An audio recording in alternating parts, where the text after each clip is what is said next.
আসসালামু আলাইকুম। আজকে আমি দেখাবো কচু শাক ভাজি। এই কচুগুলি কিন্তু দেশি কচু, সব গ্রামেও পাওয়া যায়। শহরের তো আমরা কিনে নিয়ে আসছি, কিন্তু গ্রামে খেতে খামারের চারদিকে বাড়ির আনাচে কানাচেও এই কচুগুলি পাওয়া যায়। আমি তো বাড়িতে গেলে এগুলি উঠে আনি, রান্না করি। হয়তো ডাঁটা আলাদা করে রান্না করা যায়, শাক দিয়ে ডাঁটা দিয়ে ভাজি করা যায়। আজকে আমি করব ভর্তা ভাজি।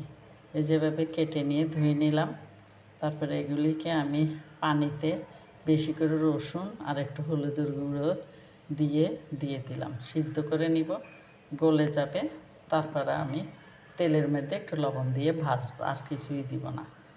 এই হয়ে গেছে আমার কচু শাকের ভর্তা ভাজি।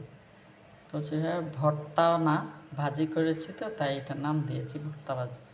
এই দেখুন আমার অন্যান্য খাবারের সাথে এই ভর্তা ভাজি কচু শাক।